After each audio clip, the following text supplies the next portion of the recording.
the year-end value FX buy-in process. So that's for joining the training. Thanks for joining the training on the retail accumulator today. Today we will recap on what is the retail accumulator process and on top for GDM team. Thank you for joining the training.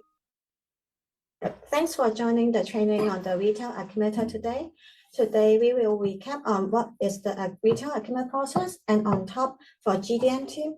I would like to share with you on the FTP force balancing logic which create the operational incident back on November 2022. And last of all, I'm going to share with you on the new process on the year-end value FX buy-in process. So let's recap on what is the RA. So for FXPC, we act as the central desk to help assist on the FX desk to manage the abnormal RA position based on some predefined threshold set up. Say for US dollar foreign currencies, it is around US dollar 250,000 equivalent, and for non-deliverable currencies, actually our desk has minimal appetite as we actually cannot hash out the positions.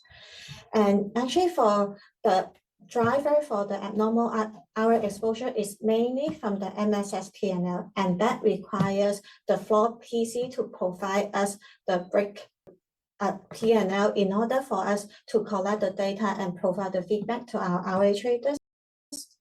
And upon completion of the investigation, RA trader based on what FXPC advised to them, will manage the FX exposure accordingly with the market.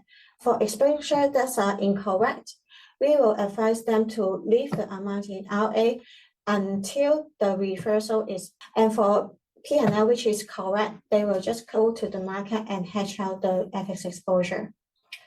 All the FX tickets are booked in River. And for if any trader plan to book any manual FX ticket with the counterparty star RTL, which meaning that the counterparty is our retail accumulator, please have the prior notification sent to FXPC as it will directly impact to the RA desk, and we will also need to seek for RA traders approval on it. And also, all the FEA and daily foreign currency posting in Ledger, including FTP, BFC, will for the portfolio without the auto buy-in will impact the RA. So if the team plan to post any foreign currency exposure, please contact us to assess the impact to the RA. As if the position is very low, we will actually pre-advise the FX trader on T0 day, which is on the booking day, to ask them maybe they better pre-hedge the position. By pre-hedge, we are meaning that the RA trader will go to the market and buy the position, buy the foreign currency and put in the RA first, and wait for the next day when the FTP offline batch comes in to net off the position. By this process, we will minimize the FX risk across the bank, because sometimes if the market is volatile enough, just like it's like maybe 9-12 hours may already cause a lot of P&L within. So yeah, so we want to the manage of the FX risk across the bank. And actually, if we mishandle this part, the RA trader actually has the right to ask back on any P&L that incur from squaring off these material positions.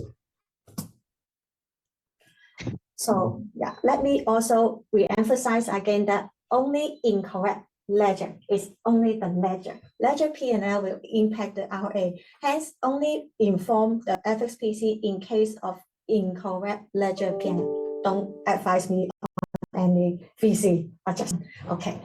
So, and we also advise the team to follow this report logic to report the break to us. Say we want the portfolio, the currencies, the transactional currencies amount break, and the equivalent US dollar break. Yeah. So we will collect all the data because we will collect all the data from across all teams, so it's better to have a more standardized approach. for all breaks that maybe you break, like on day one, you have $5 break, on day two, you have $5 break. In this way, you need to report to our $10 RA break. Because in RA, we are having a balance, not a daily movement. So all the outstanding break from the previous day also need to alert to us.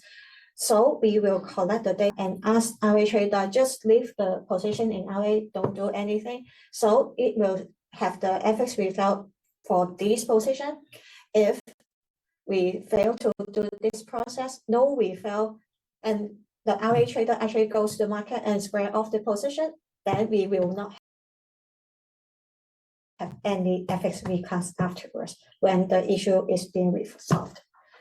And yeah, so all the incorrect P&L subject to FX revaluation because it create an outstanding position in the RA. And however, I think currently we have a threshold of Hong Kong dollars 100,000 classification. So maybe mainly is material positions or currencies which are subject to large volatility will require the FX reclassification. And the desk PC need to agree with us in case you guys need to post any FX P&L reclassification. Currently, we are in the form of a P&L notification. You guys will send us the working, and we will check against what we see in our retail P&L, and we will check on the working, and if it's good to go, we will reply by email, and the posting will be done on the desk PC side. And also, we strongly encourage our team to provide the FX P&L reclassification adjustment after the break has been resolved within 2 working days. We all busy with month end, so we want to minimize the work within the month end time. So this is the backdated P&L entries file generated by the CAO team, because normally for all the balance sheet sell down, the ledger is using the end of day takeover rate as all the sell down from foreign currencies to Hong Kong dollars. However, in FTP, the system actually allow us to post back date to a certain date. Like if for the month end thing, we always post back date to month end.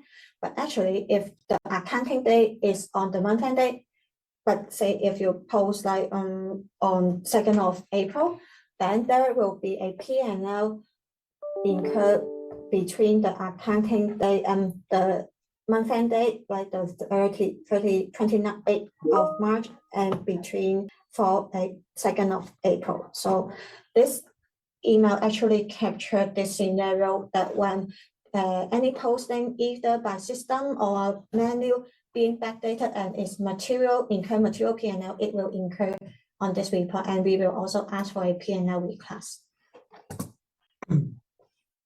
Okay, so now and in RA, actually we not only interact with PCs or traders, when the challenge comes when the RA actually incurred by teams that is outside our MSS world.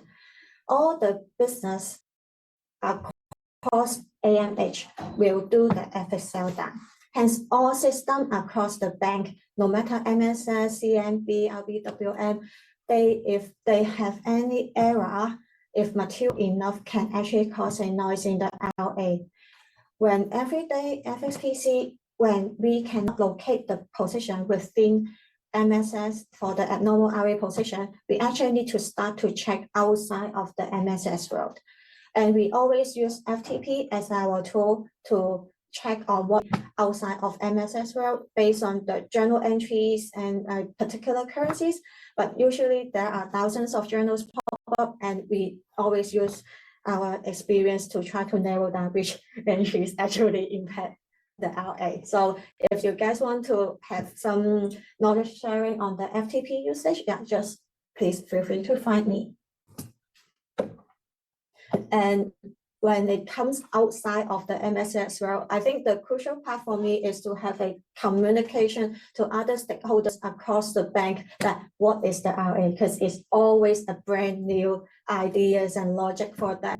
And when I need to discuss with them why they actually impact to us, every time I need to like understand the whole process, what they have done, what they did, and why they eventually impact to us. Say on the 2023 on the IDRRA issue, actually we know there is IDRRA from a business, but then when we first approach to the operation teams, I say, hey, I see you are creating positions on us.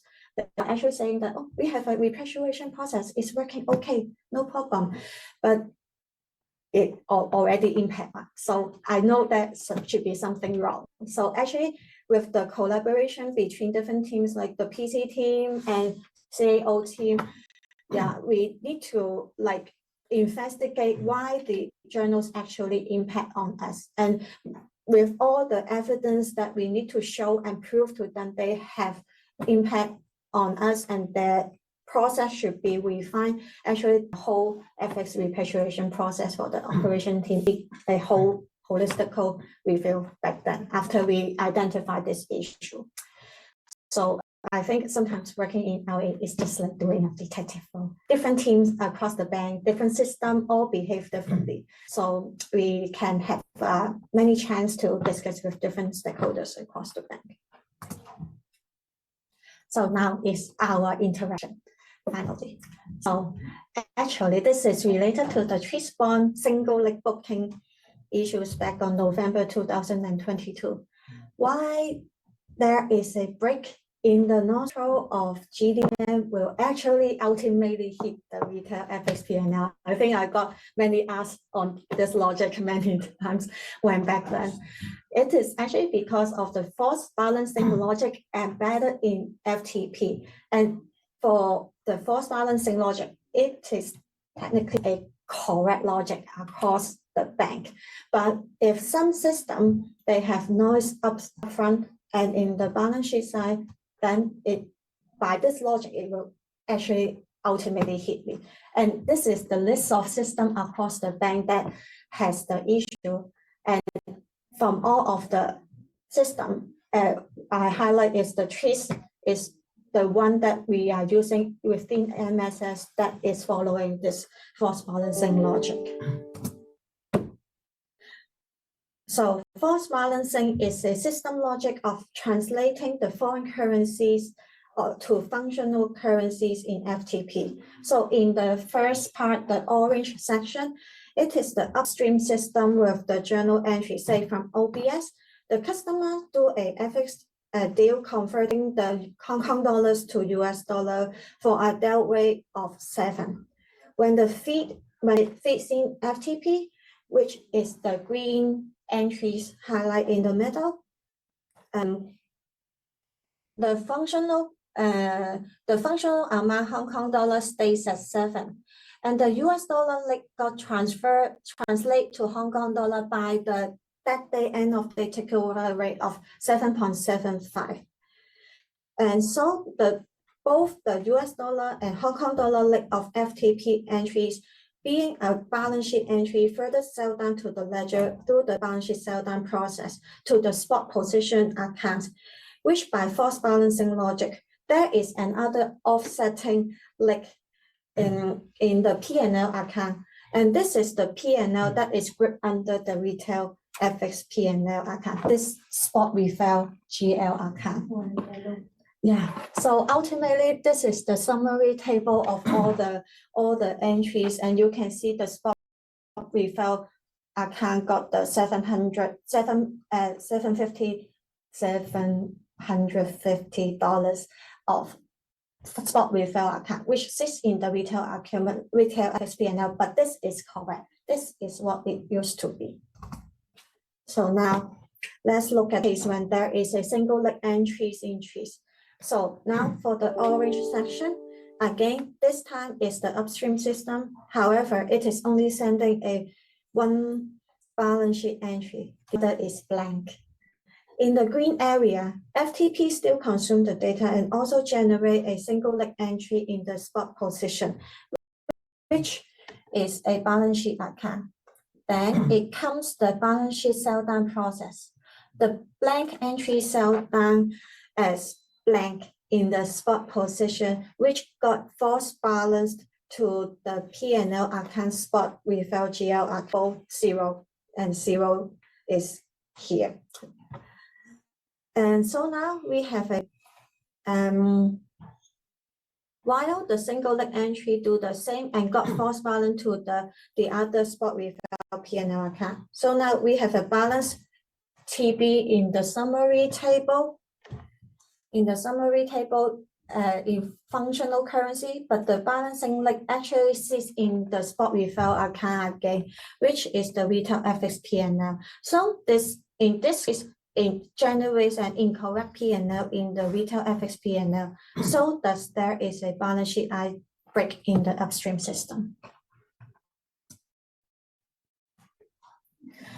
So here we have a very high level diagram on how the entry flow.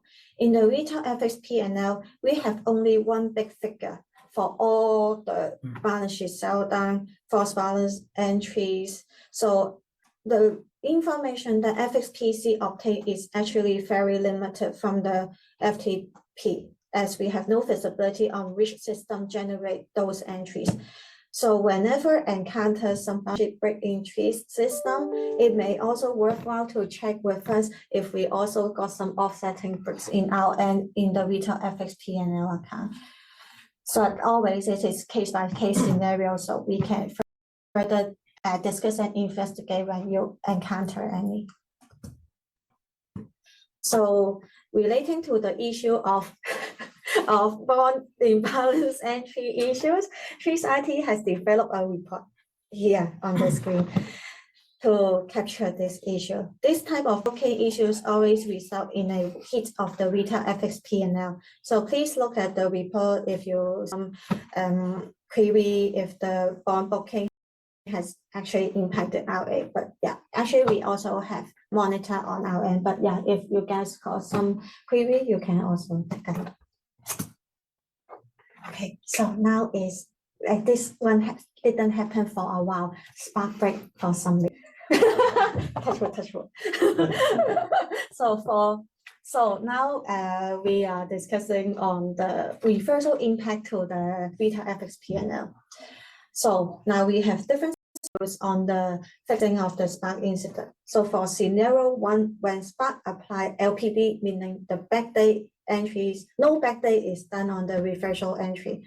But for GDAM desk, I think you guys mainly have auto buy-in, and the auto buy-in that way used is the same as the ledger entries P&L takeover rate.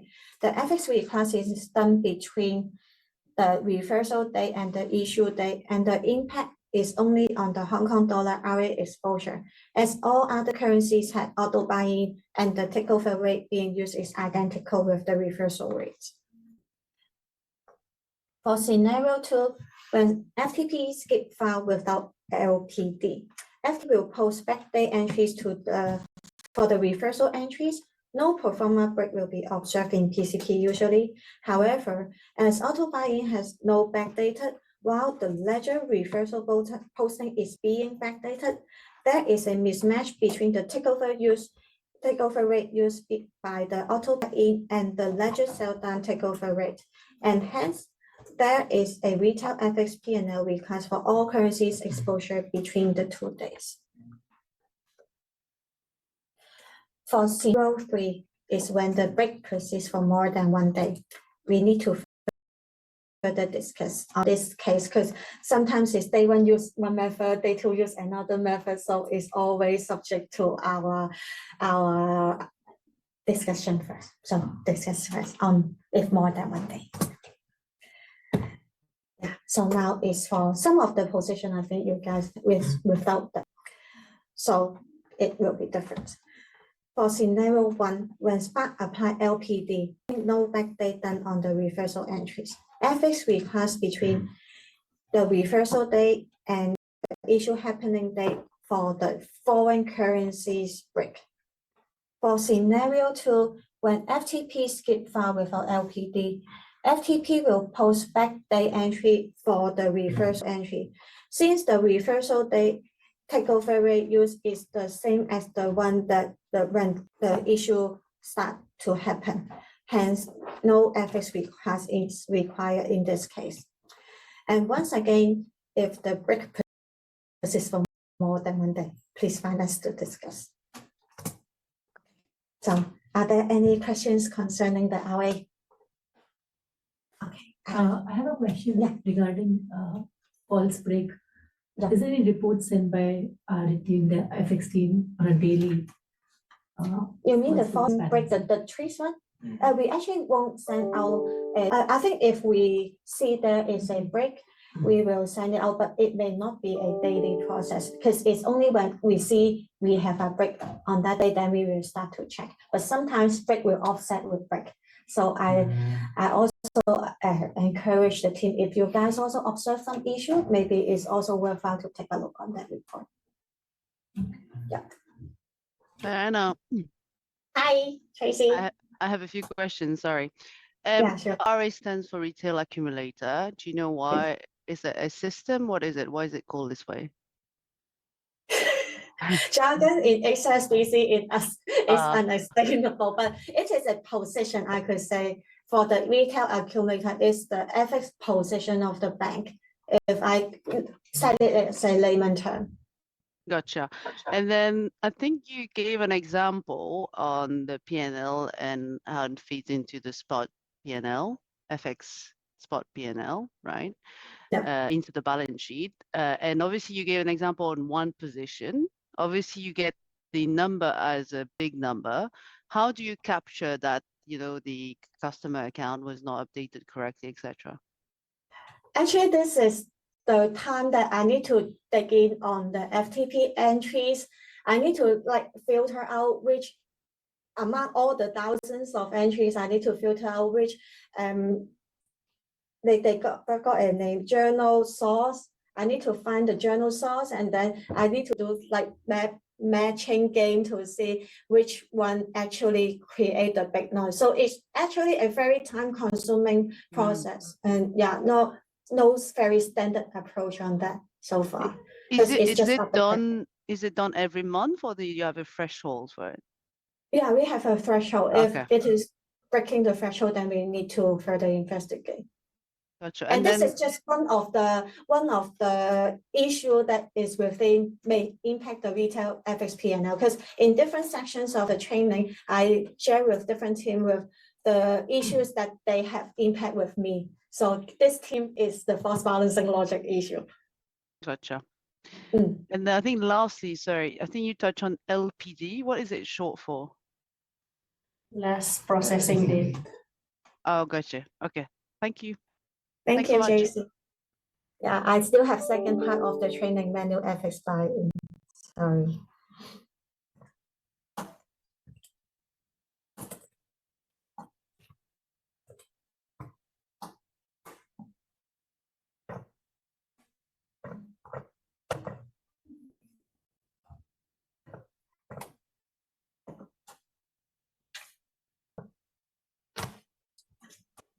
So yeah, this is the second part of our training, and this is regarding to the operational instance on start of this year. And I will share with all of you for the new approach to the year-end manual FX buy-in process, which mainly will impact for the position with auto buy-in setup.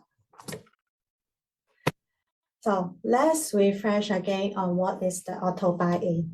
On every morning, FTP will perform offline batch run and translate the foreign currencies balance sheet of AMH. After the offline run, the ledger data will refresh in and update in the RAF screen in Hong Kong at around Hong Kong time 8 a.m.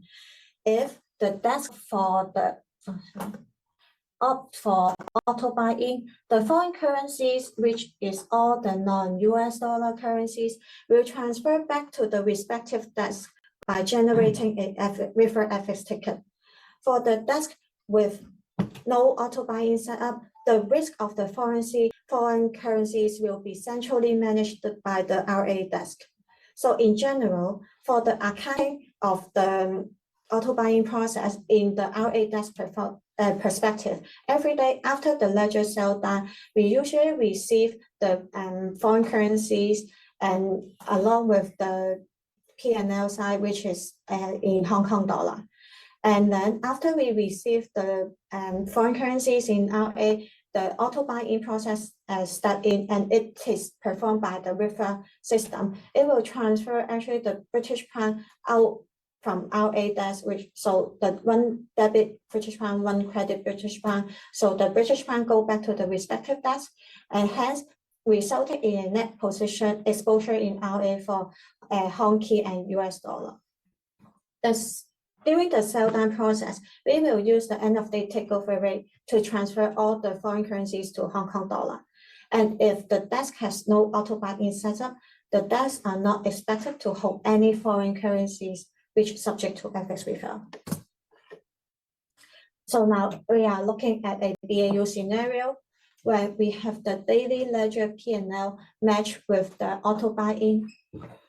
If we use the year difference of year to date, 2 days year to date, actually you can see the P&L that I subtract from the 2 days of year to date P&L, the 272K P&L actually matches with the auto buy-in amount, notional amount, the refer ticket, which is on the back. And on a month-end scenario, if we are also using the difference of year-to-date approach, even with backdated entries across the month, it will still align with the auto buy-in amount. So I always subtract the 2 days of year-to-date. You can see the P&L actually matches with our notional. However, now it's on the start of year scenario is when we can still post backdated back to the prior year, and the current BAU process of year to date difference of actually still match with auto buy-in ticket. You can see if 2024, the difference of the P&L actually can still match with the ticket, but it is very important that refer on its own, if always start a brand new year as 0 as the start of the year balance. But if we post backdate, it will still be a 0. It won't be changed this figure. So technically all backdated entries backdate to the prior year and will got missed in this system setup. So you can see under the column H, I try to have a check between the 2024 and 2023. You actually see a number of backdated posting is there. So currently we are using this manual FX buy-in process to ensure the whole buy-in is complete. So here is the summary of the control issue. On start of 2024, due to the failure of providing complete manual FX buy-in booking instructions in refer, regarding to the significant backdated entries result in an incorrect FX exposure sitting in the RA. While the exposure sits for a long period of time, RA trader has decided to hedge the position out against the market. When the issue is identified, an RA trader actually need to buy back again from the market. And this actually creates a double hedging scenario and cost the bank a real loss of US dollar 700,000. The reason of what been missed out is the manual FX buy-in process cater for balance sheet like book outside of MSS world, while the P&L like book within our MSS book. As for FXTC, we are trying to mimic on the logic of the balance sheet sell down process. So we take the balance sheet view on the entries. However, with respect to the operational incident, we have decided that we will consider the impact of both the P&L and balance sheet entries in order to have a more comprehensive view to the manual FX buy-in amount. After reviewing the current process, FXTC will provide 3 tables in the upcoming year, which is the P&L view, balance sheet view, and P&L plus balance sheet view. FXPC will prepare the manual buy-in template in the coming year based on the P&L side of all the entries. However, all teams are expected to check on the P&L plus balance sheet field, which is highlighted in yellow in this column, as anything that happened on this column, meaning there is a difference between the balance sheet backdated entry and the P&L backdated entry of the particular desk. PC should consider which side of the ticket, which side, the balance sheet side or the P&L side, should be considered as the manual buy-in amount. In addition, I want to highlight that if now this year we have the P&L view approach, please pay extra attention when the booking is between two books. Say one book gained 1 million, the other book lost 1 million. Actually, on an AMH level, the position should be net off is 0. However, sometimes one desk got auto buy-in, the other desk has no auto buy-in, then it will smash in here. And so both desks need to communicate and confirm what is the approach. Either buy together, do the manual FX buying together, or don't do the manual FX buying together. Otherwise, if only one side is buy, one side not buy, then it will create a outstanding position in the RA, and the double hedging scenario will recur again. There is a list of manual FX buy-in deals prepared on the right of the P&L, on the right of the P&L and balance sheet column for PC to add to the original manual FX buy-in if necessary. So you can just copy and then paste. I will provide a template with P&L field. If you guys decide you need to balance sheet field, then you need to copy this entry and paste to my original entry list. So far, we observed there are two scenarios that can create difference between the P&L and balance sheet field. The first one is P&L has journal posting, but nothing in the balance sheet. Default template will already include the manual FX buy-in for P&L perspective. Desk PC should check if the agreed P&L journal auto buy-in is expected, or if no posting is expected on the balance sheet side.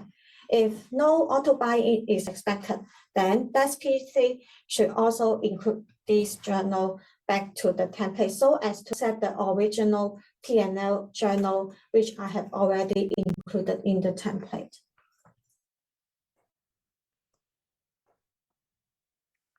The second scenario is when balance sheet has journal, but not for the P&L side.